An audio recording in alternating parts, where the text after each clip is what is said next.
Ladies and gentlemen, thank you all for joining us today. My name is Brigadier General Ronald D. Sullivan, and it is my privilege to serve as your Master of Ceremony, especially for this event recognizing the soldiers of the 3rd Battalion, 24th Infantry Regiment. The year was 1917. The United States had just entered the First World War, and Houston, Texas was governed by racist Jim Crow laws. The 3rd Battalion, 24th Infantry, an all-Black Buffalo Soldier Regiment, was assigned to guard the construction site that would become Camp Logan. The soldiers came to town with patriotism in their hearts, ready to serve their country faithfully, but were met with racist provocations and physical violence. On August 23, 1917, these tensions boiled over. The soldiers of the 3rd and the 24th clashed with civilians and police in Houston, leaving 19 dead. In the aftermath, 110 men of the 3rd and the 24th were convicted after a mass court-martial in the process that was recognized at the time as unfair. 19 men were summarily executed without appellate review. Even with the backdrop of entrenched state-sanctioned racial segregation, there was an immediate public outcry about the miscarriage of justice. This led to a major overhaul in the military justice system, including establishing due process for service members and a board of review that would later become the Army Court of Criminal Appeals. That seemed to be the end of the story. Most people had moved on. Over the years, the Houston incident had become a historical footnote for niche academics. But the story was very much alive for the descendants of the wrongfully executed and the wrongfully convicted, as well as for a community of judge advocates, scholars, and supporters who came together to petition the Army for the right to right this wrong. It took years of hard work, patience, and hope to bring us to this point. And here we are finally. As an Army officer and judge advocate, I am humbled to be with you today. I am also tremendously proud to currently serve as the chief judge of the same Army Court of Criminal Appeals created in the wake of this Houston incident.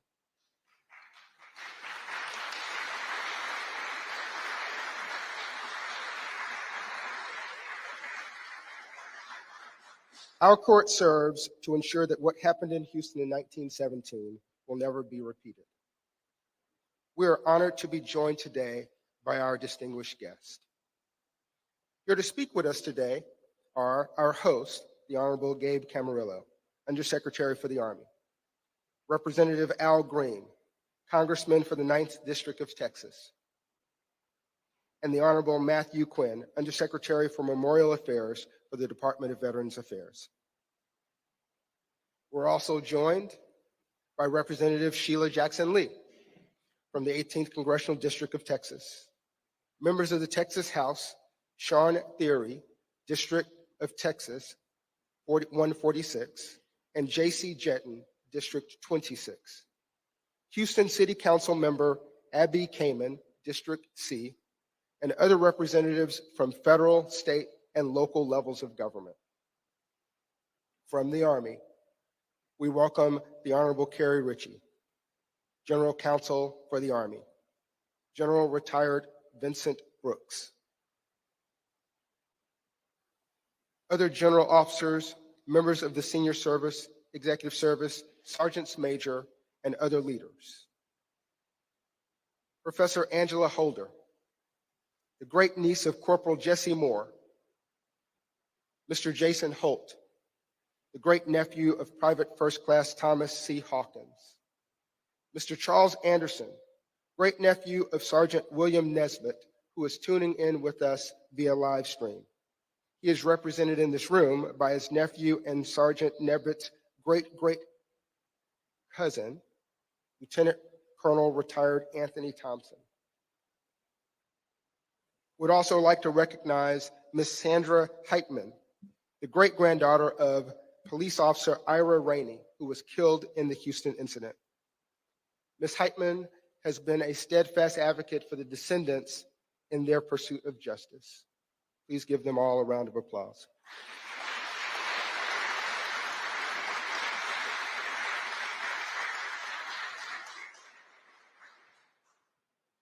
We would now like to acknowledge a group of people who have spent years passionately advocating for this cause and who have served as an invaluable resource to the descendants and to the Army.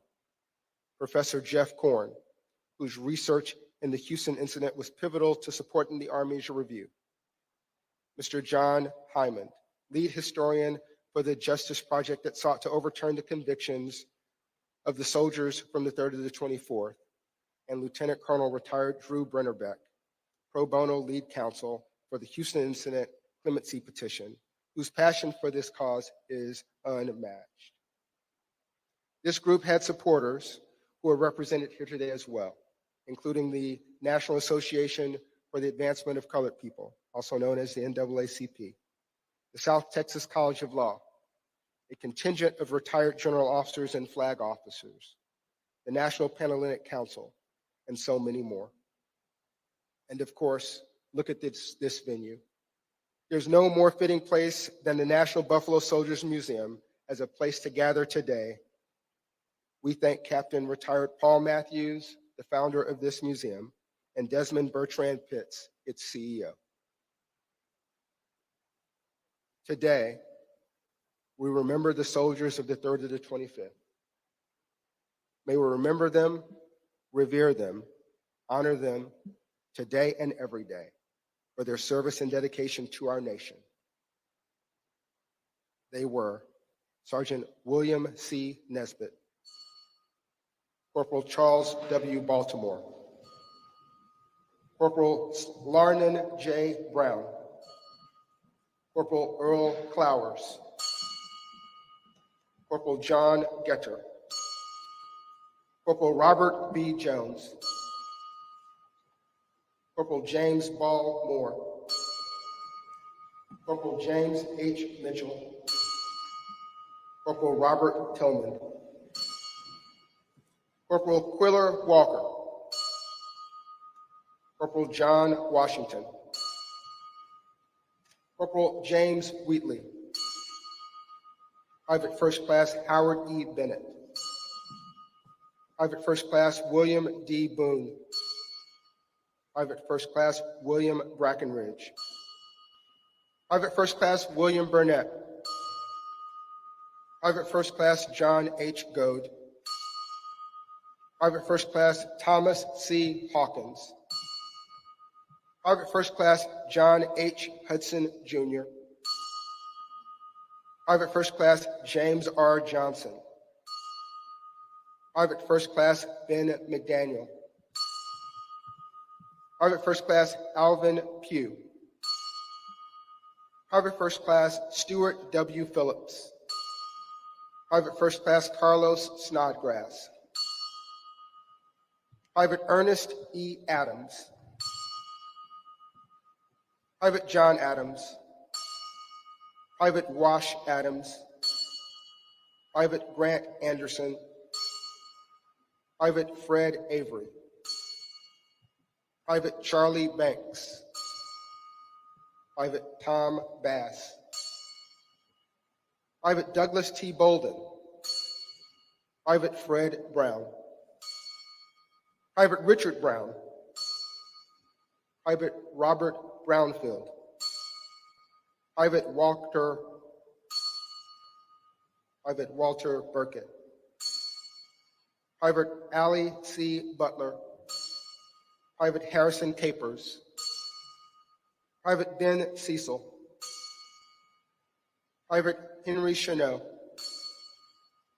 Private James Coker, Private Babe Collier, Private Abner Davis, Private Ira B. Davis, Private Isaac A. Deo, Private James Divins, Private Gerald Dixon, Private William L. Dugan, Private Oliver Fletcher, Private James Gaffney, Private Callie Glenn, Private Henry Green, Private Charles J. Hatton, Private James R. Hawkins, Private Glenn L. Hendrick, Private Walter T. Johnson, Private George Hobbs, Private Norman B. Holland, Private William J. Hugh, Private Albert T. Hunter, Private John Jackson, Private Frank Johnson, Private William S. Kane, Private John Lanier, Private Richard Lewis, Private Doyle Lindsay, Private Warshaw Lindsay, Private Douglas Limpkins, Private William Manns, Private Eddie Maxwell, Private Joe McAfee, Private Thomas McDonald, Private Ed McKinney, Private Louis O'Neill, Private Dean New, Private George H. Parham, Private Leroy Pinkett, Private Edward Porter, Private Will Porter, Private Harry Richardson, Private Luther Rucker, Private Roy Tyler, Private Thomas Jackson, Private Pat McWhorter, Private Samuel O. Riddle, Private James Robinson, Private John Smith, Private Joseph Smith, Private Robert Smith, Private Jesse Sullivan, Private Joseph T. Tatums, Private Eugene B. Taylor, Private Henry Thomas, Private Walter B. Tucker, Private Hezekiah Turner, Private Sherman Bell Telsier, Private Henry T. Walls, Private Joseph Wardlow, Private Grant Wells, Private Joseph Williams Jr., Private David Wilson, Private Ernest Wilson, Private James V. Warford, Private James K. Woodruff, Private Albert D. Wright, Private Risley W. Young, Reuben W. Baxter, bugler, William Frazier, cook, Nathan Humphreys Jr., cook. Please take a moment of silence with us, and it will be followed by the singing of Amazing Grace by Staff Sergeant Kayla Winslow from Fort Sam's own Army Band.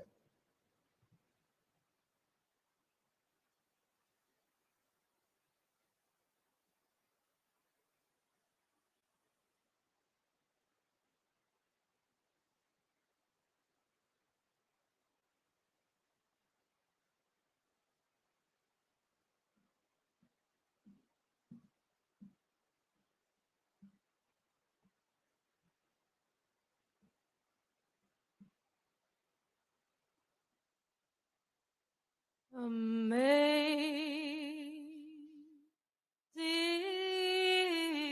grace,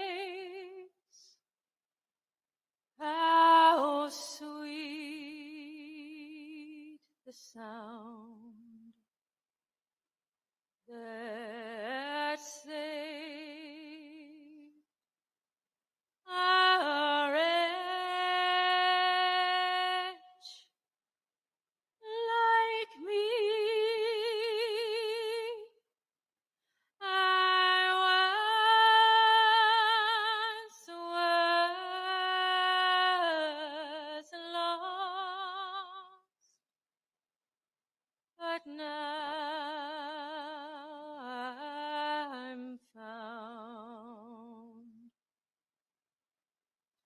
'twas blind,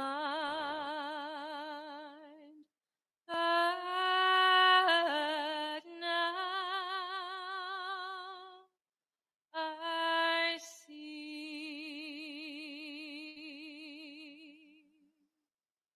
I once was lost, but now I'm found. 'Twas blind, but now I see.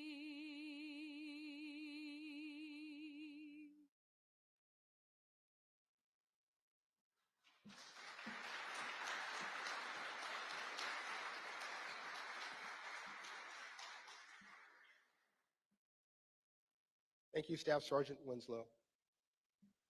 Ladies and gentlemen, it is now my distinct honor to introduce our host for today, the 35th Undersecretary of the Army, the Honorable Gabe Camarillo. In this role, he serves as the Army's Chief Operating Officer and Chief Management Officer, helping to oversee a budget of more than $170 billion and shaping responsibility for the manning, training, and equipment of more than 970,000 soldiers across active, guard, and the reserve components. Mr. Camarillo's prior career includes significant experience in law, government, national security, and private industry. Ladies and gentlemen, please welcome the Honorable Gabe Camarillo.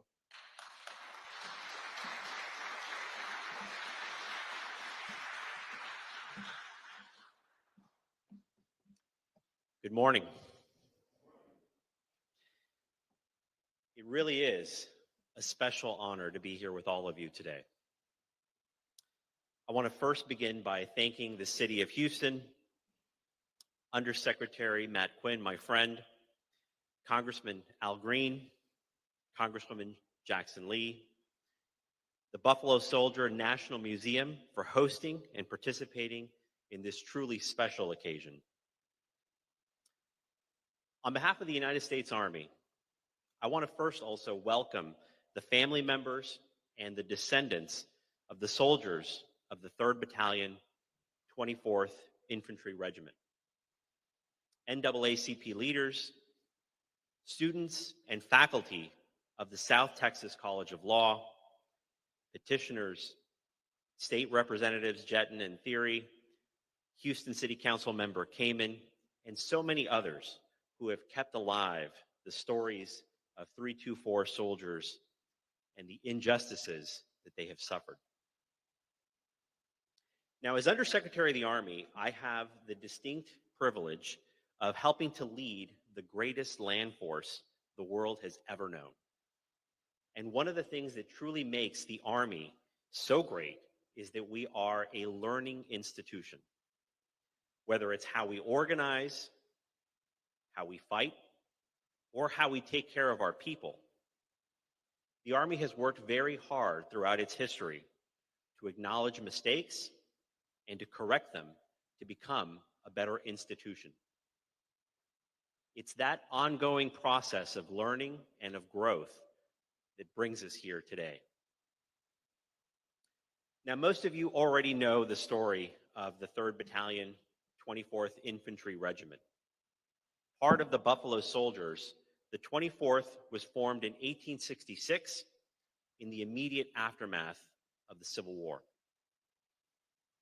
Soldiers of the 24th served on the battlefields in Cuba, in Mexico, and in the Philippines, and with their own hands helped to build the American West. Even as they faced discrimination from their own country, they fought very hard to protect it.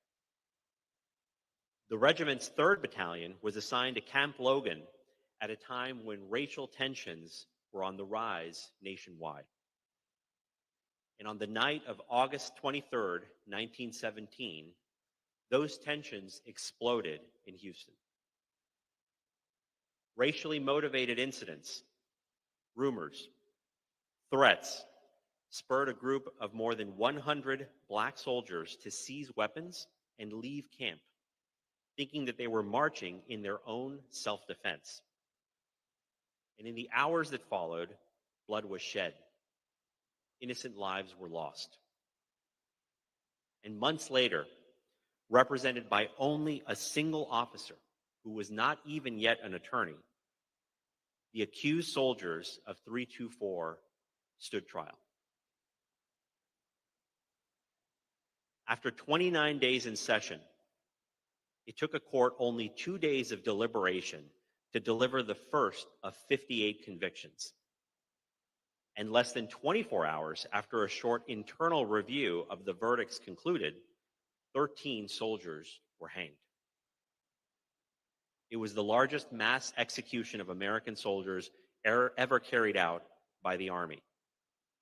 And by September of 1918, 52 additional convictions and 6 more executions would follow. Even then, the Army recognized the grave injustices that it had perpetrated on its own soldiers. Immediately following those 13 executions, the Army implemented a regulatory change that required then the War Department and presidential review of any subsequent court-martial death sentences. The violence and the aftermath also laid the foundation for a trial, post-trial, and appellate review process that today is a core part of the Uniform Code of Military Justice. As a direct result of the events of 1917, generations of American soldiers of all races and of all backgrounds have enjoyed more equal protections under the law. But the soldiers of 324 did not benefit from those protections. And so the Army has undertaken a process to restore their honor. Now, as a Texas native myself, I was grateful to participate in that process early in my tenure in this job. In February of last year, at Fort Sam Houston National Cemetery in San Antonio, we unveiled the interpretive grave marker at the gravesite of 17 of the deceased soldiers, and at the time, we announced a review of the 110 court-martial convictions. That marker has helped to tell this vitally important story and to keep alive the promise of honor restored. Today, we're here to deliver on that promise. And today, we formally announce 3 concrete steps to restore the honor taken from the soldiers of the 3rd Battalion, 24th Infantry, all those years ago. First, the Army hereby sets aside all 110 court-martial convictions of 324 soldiers stemming from the events of August 23, 1917.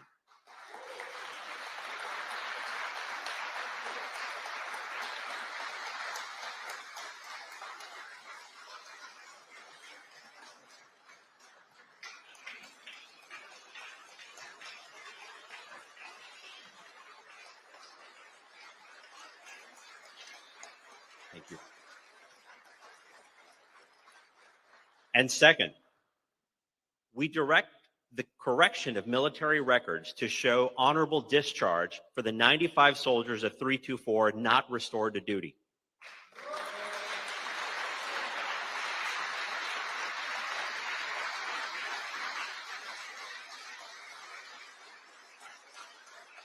Third and finally, in partnership with the VA, we've established a mechanism to deliver survivor benefits to families long denied the financial resources owed to them. Thank you. Thank you. It gives me tremendous pleasure to mark this occasion, especially in a room full of people who have hung on so tightly to these memories for so many years, some of whom it's been a lifelong journey, as we discussed earlier this morning. For the descendants, 2 of you, who you'll hear from shortly, the soldiers of 324 are not just a list of names, nor are they characters in a movie. Mr. Jason Holt, he remembers his great uncle, Private First Class T.C. Hawkins as a great man who was proud to serve, and he wore the uniform of a soldier, even though he was seen in the eyes of so many as a second-class citizen. Professor Angela Holder was only 6 years old when she first saw an old photo of her great uncle, Corporal Jesse Moore, on a family bookshelf and started to ask the tough questions that got us to where we are here today.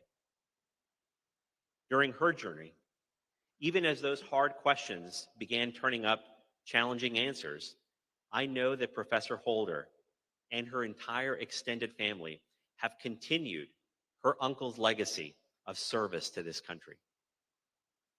They have never faltered in their pursuit of justice and fairness. And through it all, they've maintained an unbound optimism in the goodness of their fellow man. Lieutenant Colonel Anthony Thompson is here as well, representing his uncle, Charles Anderson, who I met, by the way, on FaceTime earlier today. Both of them are proud descendants of Sergeant William Nesbitt, who alongside T.C. Hawkins and Jesse Moore were among the first 13 soldiers of the 24th to be executed. And just note, I said Lieutenant Colonel Anthony Thompson. The spirit of service and public service in that family continues to this day.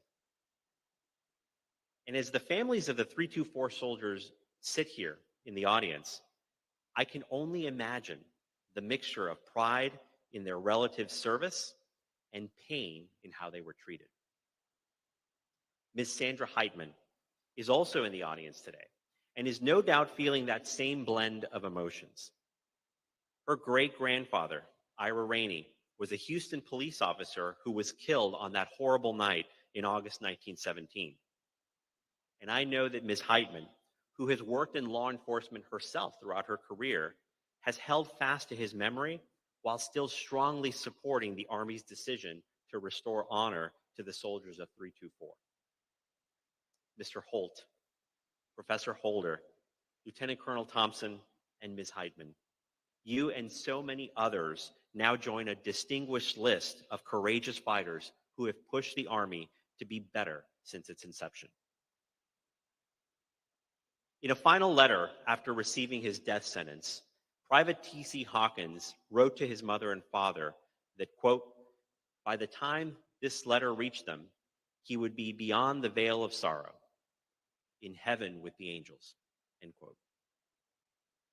Sadly, we cannot ease the sorrow that Private Hawkins and his family felt. As much as we want to, we cannot revise this difficult chapter in our past.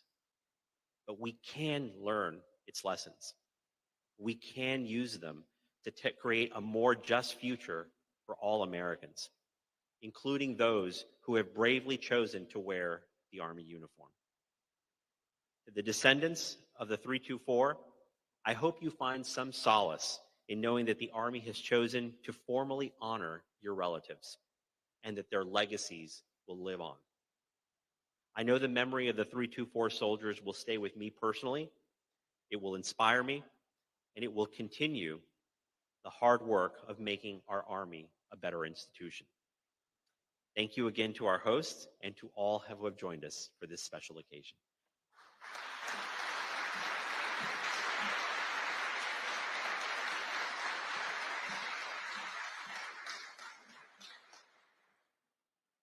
Thank you, Mr. Camarillo.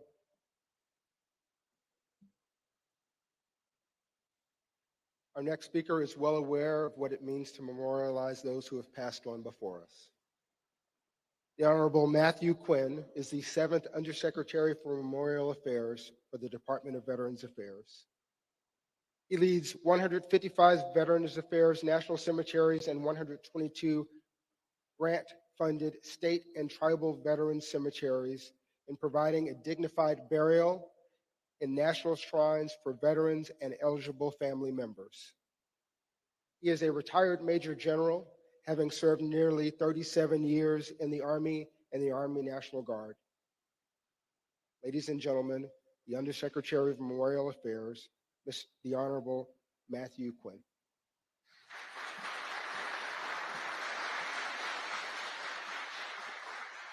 Well, good morning, and To those who are here, service members, both past and present, to our elected representatives, and certainly, most importantly, to our family members. It's a great, great day to be here in Houston. I'm privileged to join you all as the Army works through this process. General Sullivan, thank you for that introduction. Undersecretary Camarillo, my friend, I'm truly honored to participate in this ceremony, especially in this setting at the historic Buffalo Soldiers National Museum.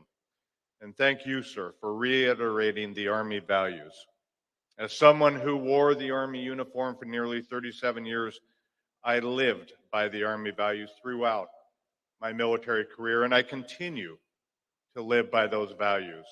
I am a soldier for life. Looking through the lens of the Army values, upgrading these discharges is the best choice, really the only choice for today's Army. I am proud to be an Army veteran, even more so today. Secretary Wormuth deserves great credit for thoroughly reviewing the available evidence in this matter and for doing everything possible to right the wrong of the past for these veterans. While we cannot go back in time to change the past, from today on, we have an obligation to correct the record. Not only should we recognize the dedicated service of these Buffalo soldiers, we must restore and preserve their legacies in perpetuity. And that is the role of the VA's National Cemetery Administration. We at NCA honor veterans with final resting places in national shrines and with lasting tributes that commemorate their service and sacrifice to our nation. Fort Sam Houston National Cemetery near San Antonio is the final resting place for 17 of the executed Buffalo soldiers we are honoring today. They have been interred there for more than a century, but their historical headstones make no mention of their Army service. As was the practice at the time, the information inscribed on their headstones was minimal due to their convictions. Now, with the Army setting aside these convictions and upgrading the discharges, NCA is ready to correctly acknowledge and memorialize their service to our nation, and if desired, to provide new headstones with the same amount of information that every veteran is entitled to.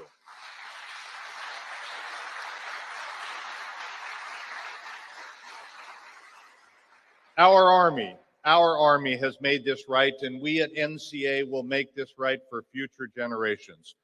As Undersecretary for Memorial Affairs, I will do everything in my power to make sure that each of these veterans has a proper grave marker at his final resting place. This is certainly possible for the 17 who are resting at Fort Sam Houston National Cemetery. Army is working with the families, and together we will carry out the wishes of the next of kin for their veterans' place of honor. For the soldiers who are not interred in a national cemetery, the VA will do whatever we can to properly memorialize them and to preserve their legacies. We will work tirelessly to accomplish this. While we cannot go back and change the past 106 years, from today on, we can provide a platform to allow their descendants, their supporters, anyone here today, and all Americans to post tributes and mementos for the current generation and future generations to honor the service and sacrifice of these soldiers. Let me say again, these soldiers who served their country. Our Veterans Legacy Memorial, or VLM, is NCA's online platform to recognize and preserve the legacies of veterans. Personal memorial pages are going live today for the 17 Buffalo soldiers who are interred at Fort Sam Houston National Cemetery.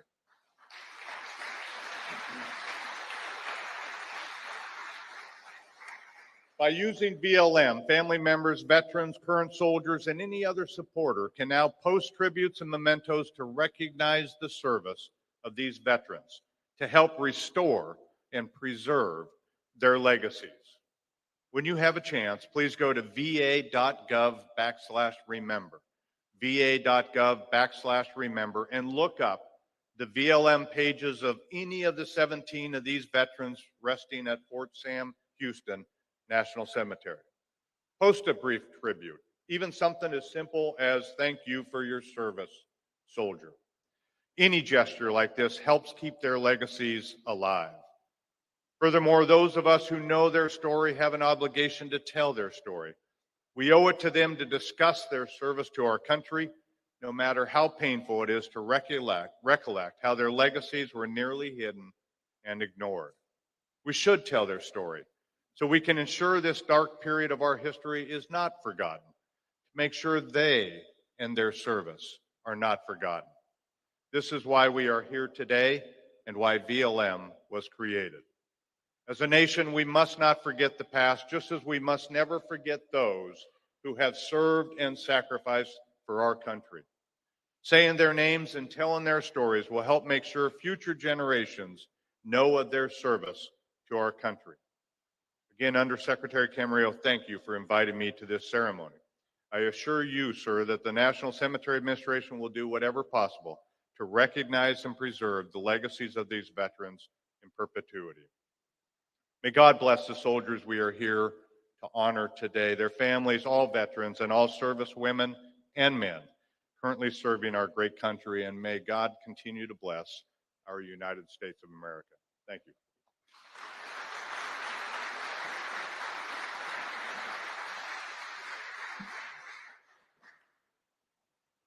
Thank you, Mr. Quinn. Our next speaker is the Honorable Al Green, representative for the 9th District of Texas. Congressman Green is in his 10th term as U.S. House in the House of Representatives. Representing the 9th Congressional District of Texas, he is a member of the House Committee on Homeland Security and serves as the chair of the Financial Services Subcommittee on Oversight and Investigations. Throughout his 18-year career in Congress, he has been known for his unwavering advocacy for those in the streets of life, the less fortunate, the marginalized, and those whose voices too often go unheard. Ladies and gentlemen, Congressman Al Green.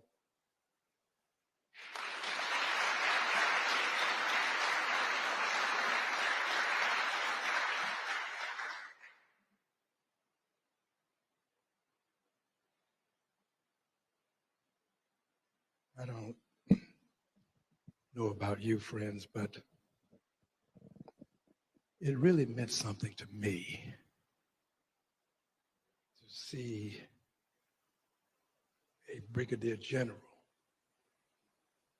of African ancestry standing here today in charge of this program. It meant something to me.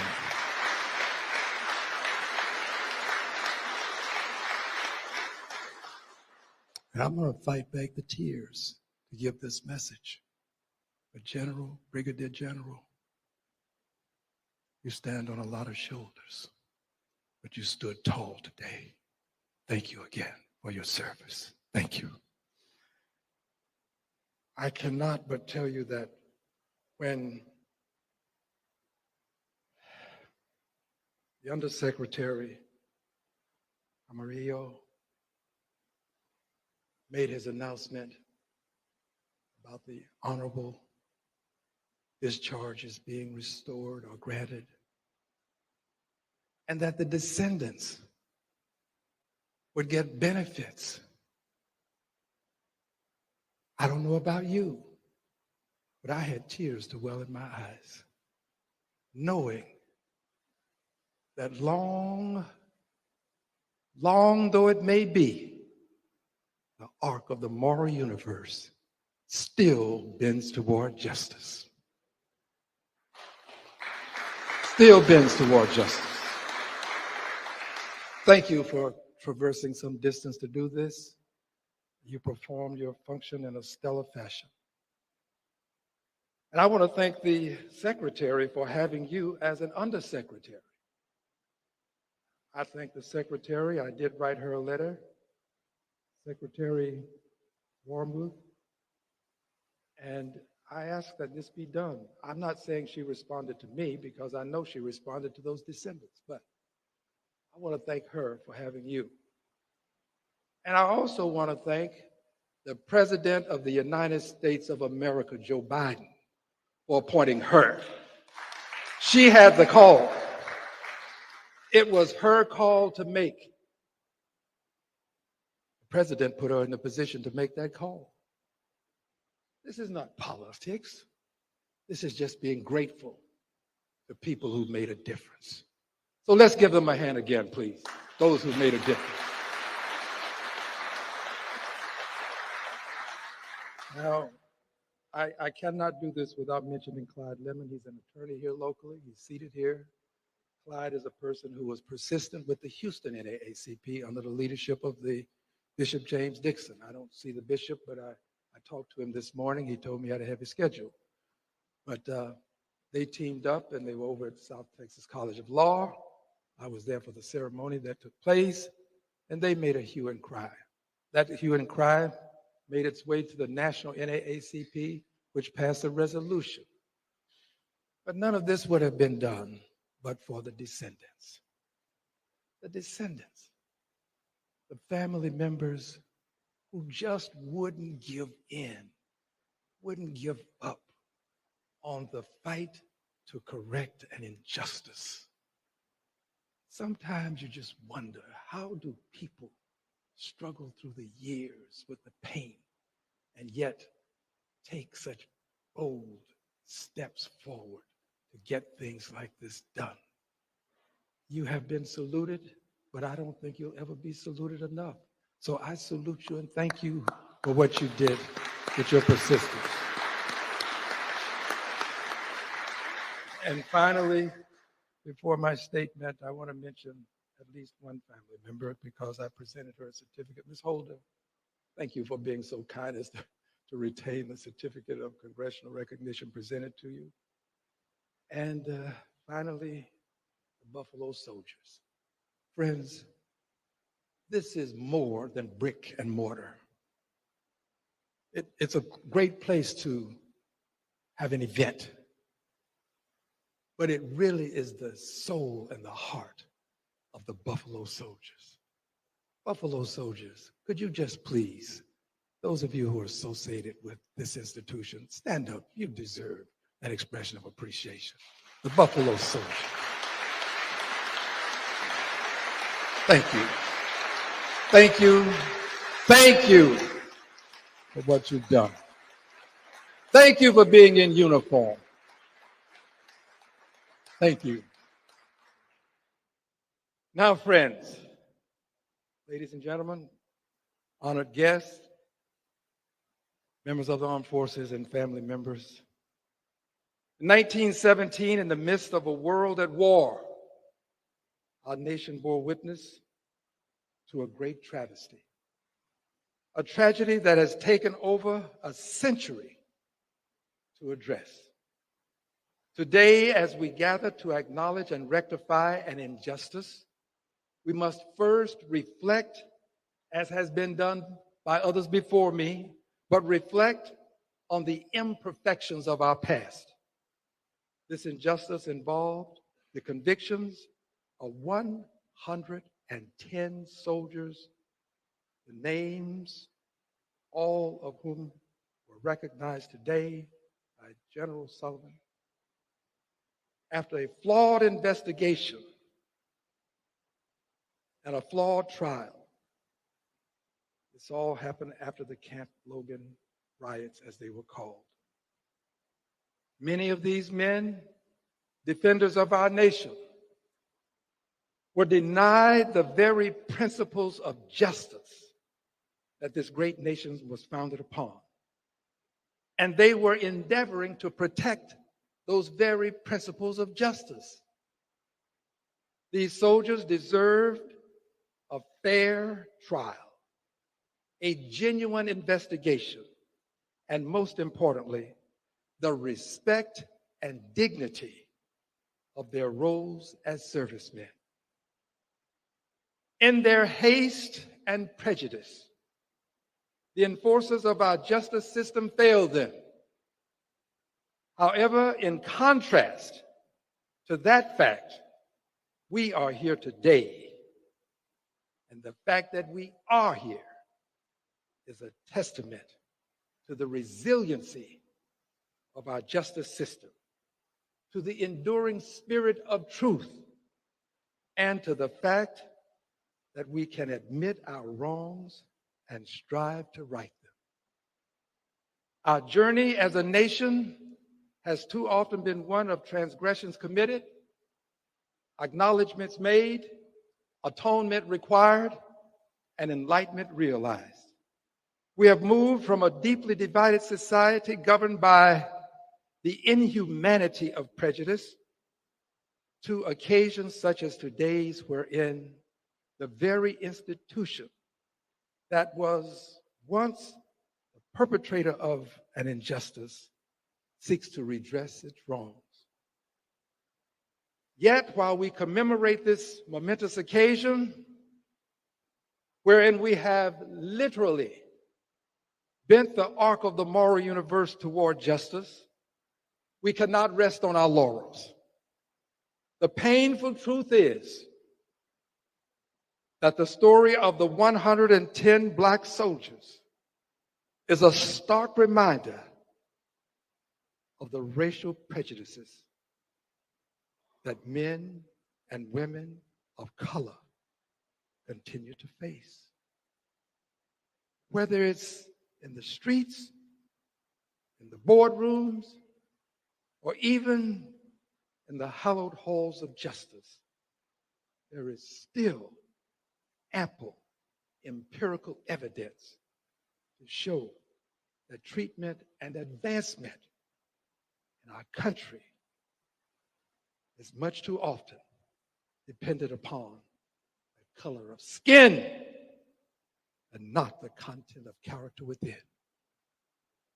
We must ensure this is our mission. We must ensure this is our goal. We must ensure this is our calling. We must ensure that the sacrifice and the suffering of the Black soldiers of the 24th Infantry Regiment inspire us to fight for a more equitable, just, and inclusive America. Let us challenge ourselves to do more, to be more, and to strive more for an America where every citizen, regardless of their race, their religion, their creed, is treated with dignity, respect, and fairness. The exoneration of these soldiers is a step in the right direction. But my friends, my brothers, my sisters, our work is far from done. I am honored to represent you in the Congress of the United States of America. And I want you to know that in spite of all of these injustices, I still love my country. I love it. I love my country because of what it says in the Pledge of Allegiance: liberty and justice for all. I love it because we believe that all persons, as extolled in the Declaration of Independence, are created equal and endowed by the Creator with certain inalienable rights, among them life, liberty, and the pursuit of happiness. And I love it, Councilwoman Kamen, because it affords us the opportunity to correct the injustices of the past. They may occur, but if we take it upon ourselves, we can bend the arc of the moral universe toward liberty and justice for all. God bless you, and God bless the United States of America. Thank you, my dear brothers and sisters. I thank you.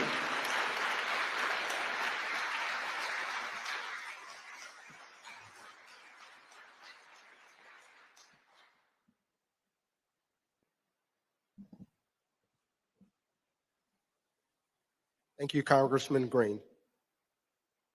Our next speaker is not only a professor of American history who has dedicated her life to this initiative,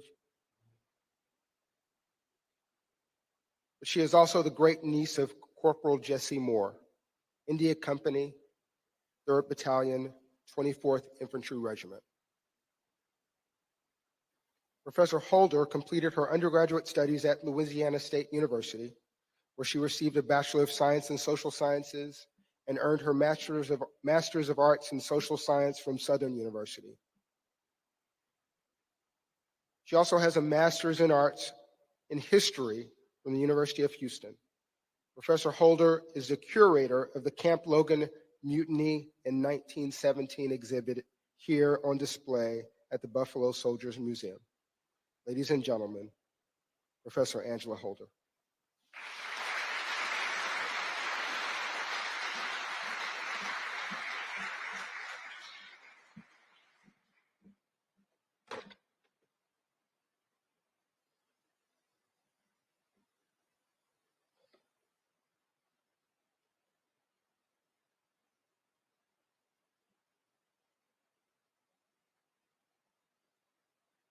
Good morning, everyone. Giving honor to God, I stand before you humbled, yet proud of the occasion for which we are gathered today. My strong Pentecostal great aunt Lovey expects me to greet you in this manner, and I do not want to disappoint her. It is because of her that a 6-year-old child took up the cause to work on behalf of her brother, Corporal Jesse Ball Moore.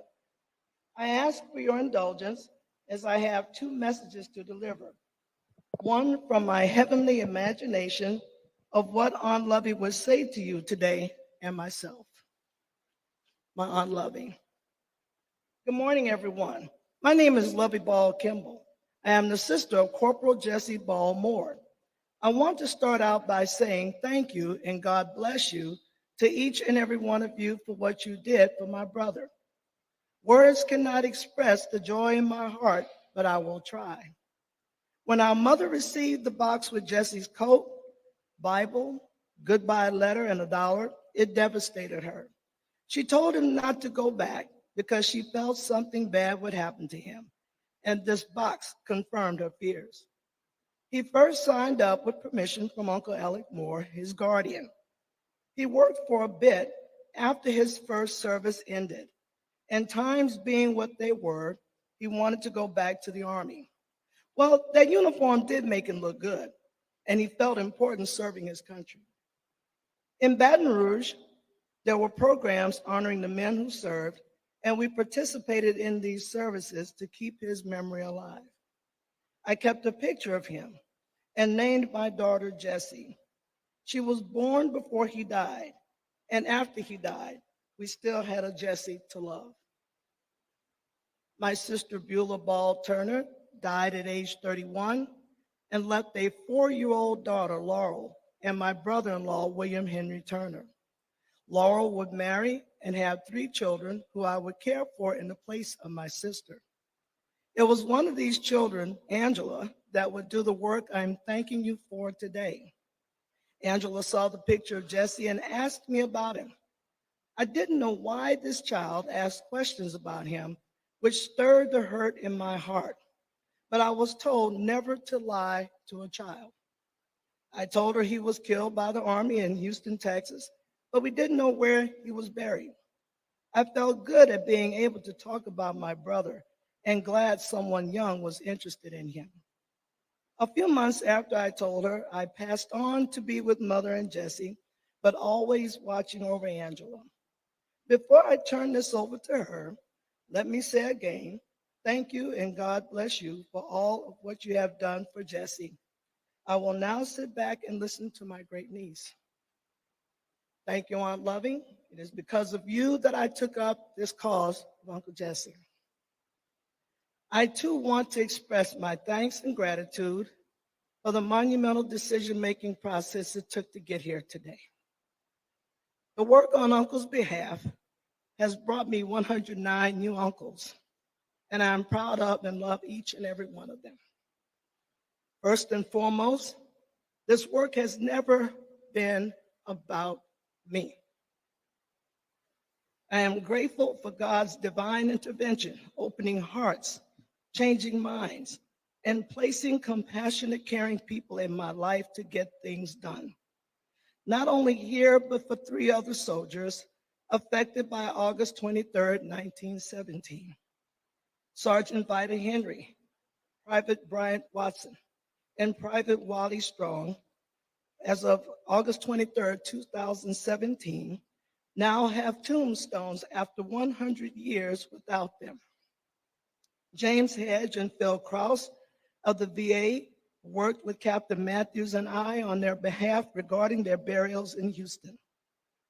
To all who are responsible, thank you for helping a 6-year-old Baton Rouge child keep her promise to her aunt to find her brother and bring peace to his soul. Before I take my seat, I would like to tell you of Uncle Joseph Ball Sr., who went to Washington, D.C. in 1963 to get information on his older brother. There was no Freedom of Information Act in place at that time. I found his older brother in 1987, 2 years after he joined the Heavenly Gathering in 1985. I know they are celebrating this day, as is the Ball family. Today, family, we stand a little taller, and our tears are more joyous than sad. Help me to send a hello to United States Army veteran Charles Robert Anderson. Health matters did not allow him to be here, but he is the descendant of Sergeant William Nesbitt, for whom the first trial was named. He has not forgotten, Chuck, and neither are you. Continue getting well, and see you in San Antonio. He is most ably represented today by his nephew, who pulled a big surprise. Lieutenant Colonel Thompson, please stand, sir.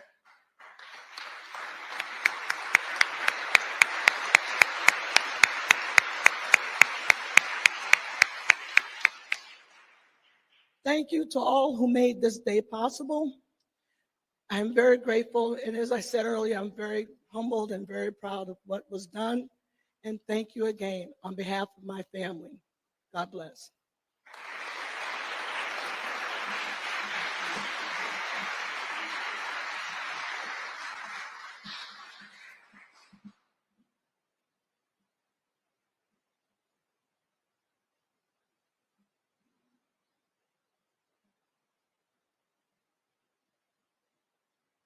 Thank you, Professor Holder.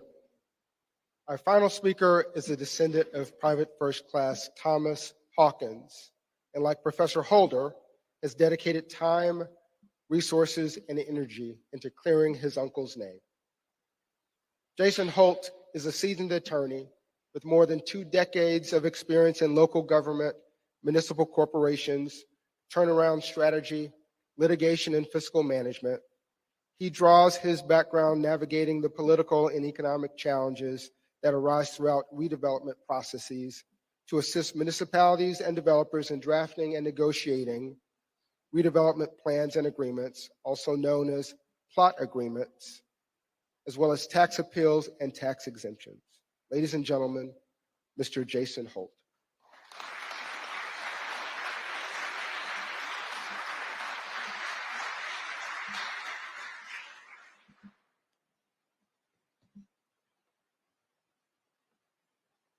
Come on, y'all. It's supposed to be a celebration. It's getting a little too heavy in here. And this flag, to my right, to your left, supposed to represent liberty, justice, freedom. Those are ideas. Those are philosophies. Those are values. And today, thanks to you all, we come closer to living up to those ideas and values. Oh, good rising. Greetings to you all. I want to thank the Buffalo Soldiers Museum, and particularly Captain Matthews, PJ, who believed in this project 20 plus years ago. 20 plus years ago.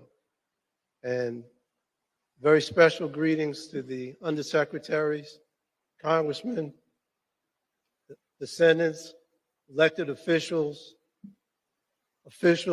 dignitaries and family members, and other distinguished guests. This historic decision is the subject of our gathering.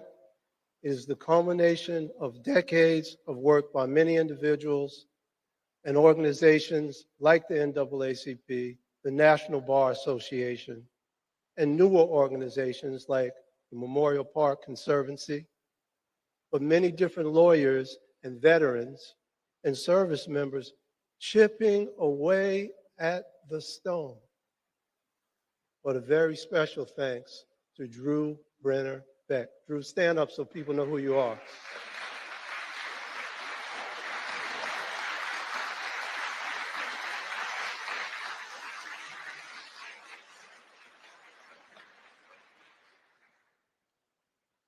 Drew partnered with John Heyman in the South Texas College of Law and the local NAACP, who helped to get us across the finish line. And Angela, you've been my partner in research and advocacy since I had hair. And it was black then. So it's been a distinct honor and privilege to blaze this trail with you. And thank you, Mr. Undersecretary, for allowing me to have a few brief remarks. I promise. I could probably talk for about 6 hours, but it'll only be an hour and a half, you know. We're standing at the crossroads of our history, the convergence of the old and the new. We are standing here because our nation has evolved, and given the nature of this gathering, I thought it best that I begin by expressing my gratitude to you all for approaching this matter with open hearts and clear minds. Today is a day that I believe would happen. I did. I honestly did. But I never thought it would happen in my lifetime. I thought I was going to have to pass it off to my son or my daughter or either one of them or any of them or somebody in the family, my other son, my other daughter. But as a descendant, I trust in the legacy of my uncle, which in his brief time on this earth is one that I am so proud of. You know, legacy is the sum total of your actions during the course of your life. And your life is a sacred journey. It is the privilege that we all have to be alive, have experiences, and walk the face of this earth as human beings. And when weighed on the scale, we all pray that the scale is balanced on the side of virtue, buttressed by the courage to have made the decisions that cut to the core of our fundamental DNA as human beings. Today, I see that courage. I see that courage in the families, in the service, our elected representatives, and in the undersecretaries in our government, reflecting the values and ideas that are subsumed within those flags. It's not easy to walk it. Hey, anybody could talk it, though. It's not easy to walk it. Whether you agree or disagree with what happened in that courtroom, on this day, there is a recognition that justice did not prevail.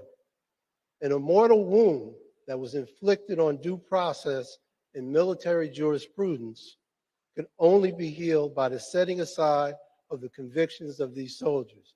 Indeed, Congressman, as you spoke of the moral compass that beats in the heart of this nation could not allow these convictions to stand any longer.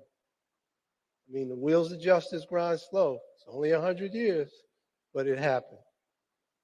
Today, the legacy of these soldiers, their patriotism and service to our nation, protecting freedoms that they themselves could not enjoy, is being respected and uplifted. I pray with all my heart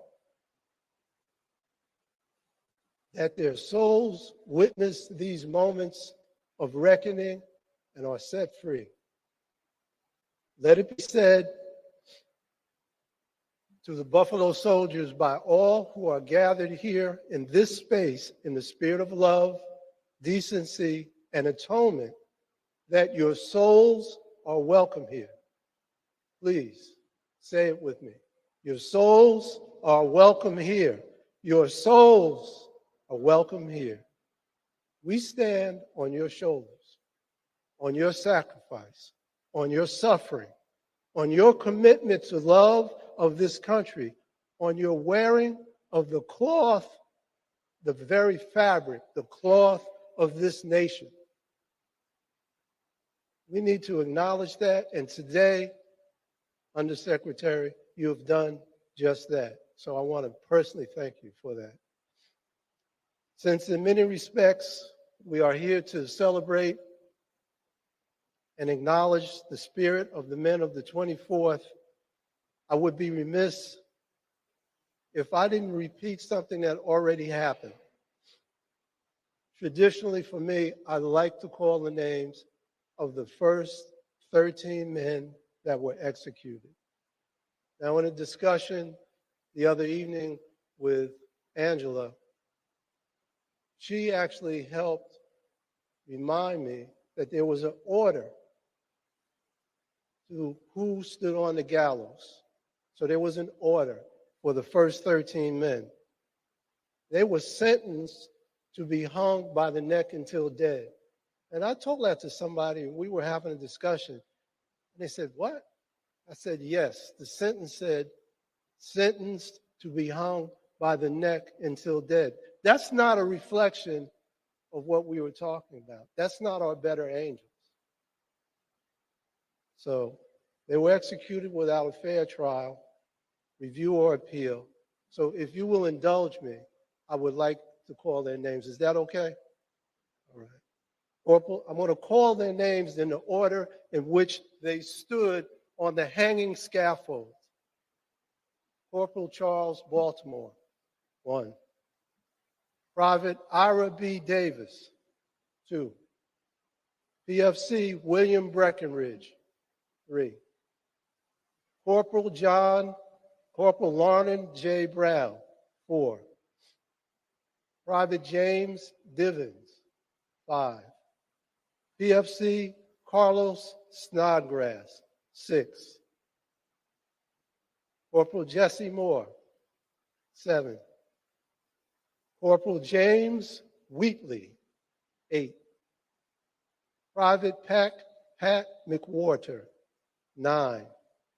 Sergeant William C. Nesbitt, 10. My uncle, PFC Thomas Coleman Hawkins, 11. Private Risley W. Young, 12. Private Frank Johnson, 13. From the families of those executed to all of you, nothing can replace what we lost. The worth of their lives is not found on a sheet of paper. Every human being has value, and forgetting that is the most grievous wrong. Taking their 20s, their 30s, their 40s, their 50s, and so on cannot be replaced. That is lost forever in the ultimate abyss of what if. But today is in truth a day of atonement. Congressman, you mentioned that. A day of atonement for the Jim Crow era South and legalized segregation.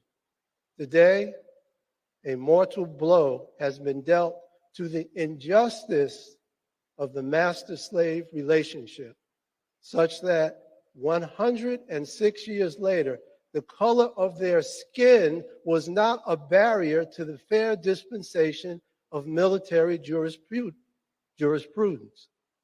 And we all here rejoice that their convictions were overturned and set aside. And having been a person who's done discharge upgrades, being given a coveted honorable discharge is particularly thrilling. What would T.C. Hawkins' mother and father say today? I think they will quote from his last letter, and the undersecretary did the family an honor of actually quoting from it. The letter that he wrote just before he was hung.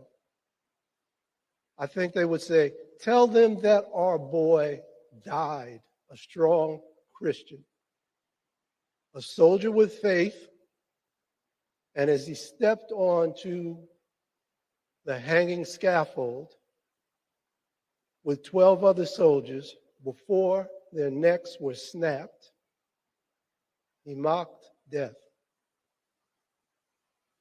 Just as his trial mocked justice, he unequivocally declared in his letter, I fear not death. Did not Jesus ask, death, where art thou sting? He continued, I am not guilty of the crime that I am accused of. But mother, it is God's will that I go now and in this way. He made it clear that his faith could not be shaken, that you can take the body, but the spirit, the very essence of his life, shall continue on. The spirit shall rise, just as truth crushed to earth shall rise again and again and again until the injustice that struck down the body is addressed. They would say that our boy was executed for crimes he did not commit, but he died with forgiveness in his heart. Who can replace the loss of a son to a mother? They would say, where do we go to get our boy back? Ironically, for Thomas Coleman Hawkins, he penned a letter in February of 1916 to his father, trying to calm his dad's concern that he would never see him again in this life. That was 1916. Little did he know the fate that awaited him, and that these concerns would prove to be true. Consequently, again, we are here 106 years later discussing the events of that fateful night in August and the resulting trial that scorned justice. So I ask, what would T.C. Hawkins say? He would say, I lived in a time where a colored soldier, a veteran who fought for this country, had to go thirsty because the water barrel was marked for whites only. I lived in a time when indiscriminate abuse by the police was condoned, when our tools of self-defense were being stripped away. But we had pride, we had dignity, we wore the uniform and earned our respect. We stood tall because we were soldiers of the 24th Infantry, colored troopers, Buffalo Soldiers. Our legacy was robust, stout, and durable. We had families who believed in us and believed in our mettle right here in Houston. And thus comes the question that life asks each one of us. Where do you stand when your faith is tested? What price are you willing to pay to hold on to your honor and to stick to your principles? Are you willing to pay the ultimate price? He answered that question with intestinal fortitude and grit in the final moment of truth. His legacy was cemented. If you fear not death, what is it that you cannot accomplish in life? Today, he would say that my faith has been rewarded, my family and our collective legacy is heightened, my ledger has been cleared. This was only a snapshot in time of what our ancestors had to experience just 42 years after the adoption of the 13th Amendment. A snapshot that stands in stark contrast to our better angels and to whom we aspire to be.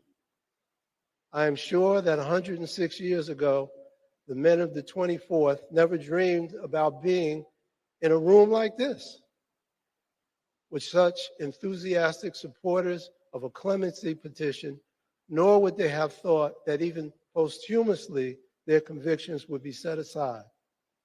In fact, for the colored soldiers to be in an integrated room, eating, drinking, and socializing would have been unthinkable. But time has a way of instituting changes.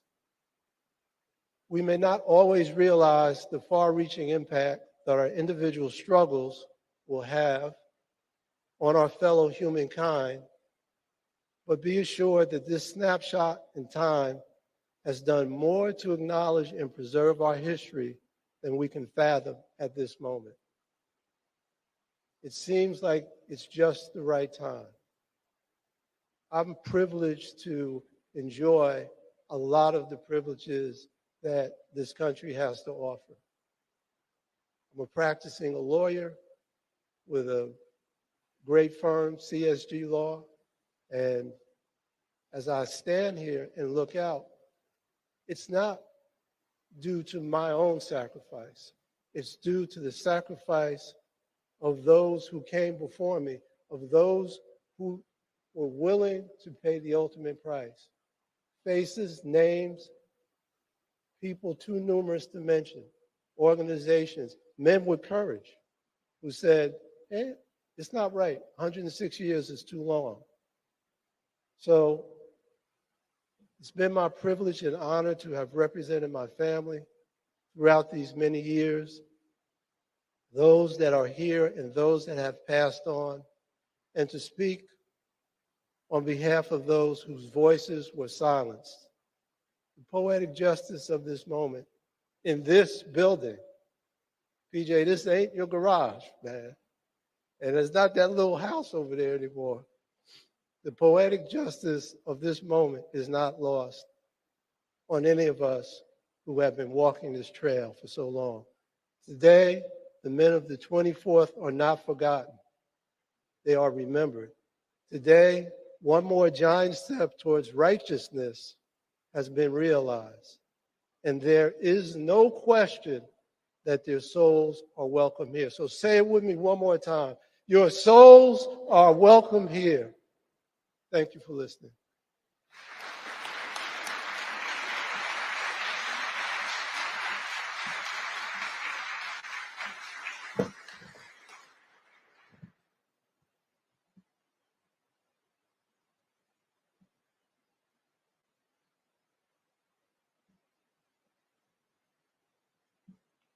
Thank you, Mr. Holt. On February 22nd, 2022, the Army and the Department of Veterans Affairs held a ceremony at Fort Sam Houston in San Antonio, Texas, to unveil an interpretive marker commemorating the soldiers of the 3rd of the 24th. I am thrilled that we will reveal an addition that will be made to that marker. If I can direct your attention to the screen, you will see the updated digital rendering of the changes that will be made to that plaque. In 3, 2, 1. The update reads, the Army reviewed the cases in 2023 and determined the widespread racism and the tensions that triggered the 1917 Houston riot pervaded the trial process for these soldiers, making their trials unfair. The Secretary of the Army set aside all convictions and directed the soldiers' records reflect honorable discharges. A ceremony honoring their legacy was held on November 13th, 2023 at the Buffalo Soldiers National Museum in Houston, Texas. Thank you to our friends at the Department of Veterans Affairs for this gorgeous rendering and addendum, which will honor the 3rd of the 24th permanently at Fort Sam Houston. Please give a final round of applause for their dedication and tireless efforts.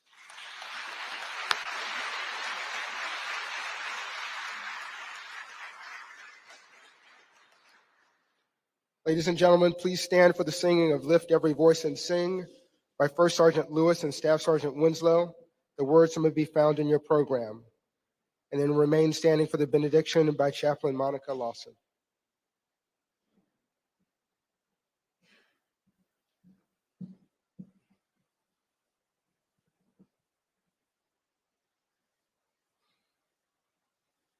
Lift every voice and sing till earth and heaven ring.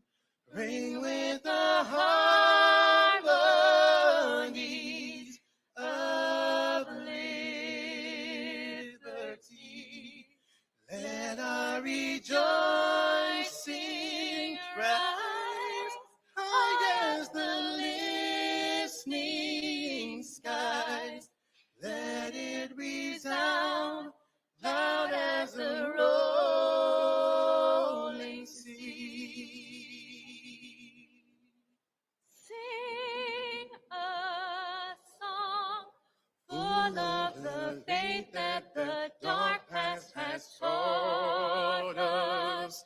Sing a song full of the hope that the present has brought us. Facing the rising sun of our new day begun. Let us march on till victory is won.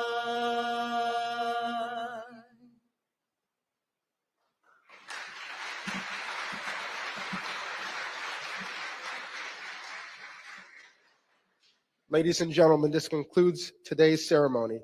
Please join us after the ceremony for a reception in the rear of this room. If you would like a tour of the museum, it is open to our audience until 2 p.m. for self-guided tours. If you have any questions, please find an escort. Thank you again for attending this wonderful ceremony. Please enjoy the rest of your day.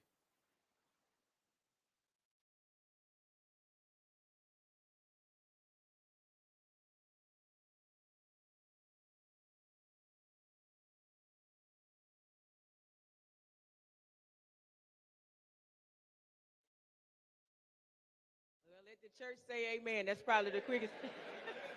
Amen. Let us pray. Most merciful God, as we prepare to leave from this place, help us to share the stories of those whose lives and legacies we remember. We ask, oh God, that the healing of hurt that has lingered for decades begin to manifest itself in a very real way. May we intentionally seek to live by the words of what you, oh God, require of us, to act justly, to love mercy, and to walk humbly with you. We also ask, dear God, for your blessing upon the food that has been prepared for the reception. May it be a nourishment to our bodies and the fellowship a nourishment to our souls, for our souls are welcome here.